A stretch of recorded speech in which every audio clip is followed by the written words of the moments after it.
My definite biggest failure is the relationship between my daughter's mother and me. Definitely my biggest failure. Just not being able to mend that relationship or have it be something where it's like at least amicable to where my daughter could still talk to her and I could still talk to her and we could be, even though we're not together, we could still have that what I would still consider a family. I think that's definitely the biggest failure because we don't have that right now. So without further ado, I'd like to introduce two-time author and ghostwriter, Mr. Kern Carter. Welcome to the show. Hello, hello. How's it been? It's been a while. Life is good. Life is good. And you know what? I know I just kind of gave you a lightweight intro. So for the millions of people that are going to be tuning in, why don't you give them a brief synopsis of who you are and what you do? Oh, I definitely wasn't prepared for this. So I'll give you a brief synopsis of what I do. Yes, I'm an author. So I've written and self-published 2 books. I'm also releasing a 3rd book next year traditionally. So actually, I literally just signed a deal this week. So awesome. That's going to be coming next year. And I also run an online magazine called Cry, where we really just speak to the emotional side of being a creative, like writers, artists, like really kind of dealing with the not just the technical aspects, but the emotional stuff that you deal with, like failure, rejection, right. Feeling like you're not being heard or being seen and stuff like that. You know, like that's really what we focus on. So being that this show is all about failure and talking about how to deal with failure, let's start with the first question. Give me a time.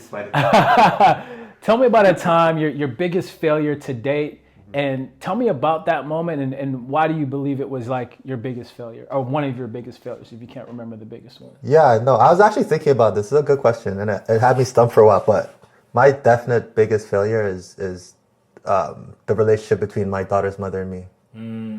Definitely my biggest failure. Just not being able to mend that relationship or have it be something where it's like at least amicable to where my daughter could still talk to her and I could still talk to her and we could be, even though we're not together, we could still have that what I would still consider a family. I think that's definitely the biggest failure because we don't have that right now.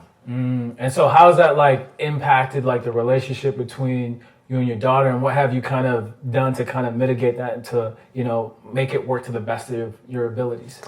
I would say the most important thing really is my daughter's health, right? Like her mental health. Like how is she actually taking this? So for me, like at first, when it first happened, like when I first got full custody and I realized that like months went by and she hasn't heard from her mother yet, like I really just started kind of looking at her like, okay, how are you doing? You know, like how are you feeling today? You know, like I really started asking those questions and then looking at her and observing her and making sure that just from like the outside perspective, kind of looking at how she's behaving, is she functioning okay? Because she was 13 when this happened. Wow. She wasn't like a child, like, you know, like her mom just left her when she was 2 or 3. Yeah. She was 13. So I think just really kind of paying attention to how she was feeling was like my main obligation. And then again, I think my anger at myself probably, or like where I feel like I failed, was like years before that though, because I mean I got custody when she was 13. We had 13 years to figure that out. Wow. You know what I'm saying? Like legit, like we had over a decade to figure that out, and just obviously it takes 2 to make things work. And you know, there are things that I'm sure she would say that she would have done differently, but there are definitely things that I would have done differently and said differently, and you know, try to maybe accommodate in a different way. So on that note, what's one thing you would have done differently looking back? I think one thing I would have done differently for sure is not be so triggered by the things that she said. Like I used to get pissed. Like she would say something and I would take it to 100. You know, like I would just get so mad because I felt like everything was an attack on my parenthood, on me being a father. Right. Everything. Right. Doesn't matter what she said. I felt like it was an attack, like, oh, you've been in school for like 5 years. That's attack on my parenthood. Like I'll get, you know, like I'll take it to 100 and get like so upset. So I think just being more understanding of, like from her perspective, you know, like what she had to deal with, what I put her through. Like I'm actually writing about this, like not exactly publicly, but I've been writing about this because I one day I'm going to put this out in a memoir, right? But I was thinking about the fact that, like, I when my daughter was, I dropped out of high school for my daughter. Yeah. You know, we got pregnant when she was 18, and I was 18. Her mom was 17. I dropped out of high school, right? But then after my daughter was born, I stayed for a year. I went to university, and I went away to university for 4 years. Playing ball, playing basketball. I got a basketball scholarship. I went away for 4 years, right? So I was gone for 4 years. So although it turned out like super positive, I got a degree in what I do right now. Like I got an English writing degree. I write for a living. I got to live my dream and play basketball all across America and the world, really.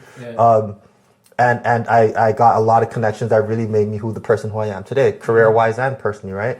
But at the same time, that's 4 years where her dreams were on pause. right? Like where she was just a parent, she was just a mom. She couldn't do anything else, right? Like that was just the situation for her. Even though there was help, it wasn't my help. Right. I wasn't there. Right. You know what I'm saying? So to like when I sit back and I reflect on that, like that must have been like a crazy feeling for her, you know? Like, and I just because in my mind she was like tough. She's like a tough girl, you know, like that. You know, that was kind of the allure when you're younger, or when I was younger anyway. Her just being like that tough person, like that was really that I just thought she could take it. I didn't even think about the other part of it, but she probably felt like abandoned in a way, right? Right. So now, if I realized that, you know, I would have like treated situations differently. Got it. Been more empathetic to the way she was when she was angry and when she was saying things that was like obviously wrong and obviously just like to get me upset. But she's coming from a place of like hurt and like imagine being 17, 18 and then it's just like you're alone, you're probably scared and then like I'm sure she definitely had dreams and ambitions that she wanted to do, but she's just like, all right, Kern, like you just go and do your thing. And then I did my thing, but she didn't get a chance to do her thing. So no, that's impactful, man. That's powerful. So you would have been more thoughtful about her situation and taken into consideration. All right, cool. I'm Corey Kareem, and my motto is faith, love, and persistence. All I wish to offer is perspective. Thank you for your time and your attention. Peace and love.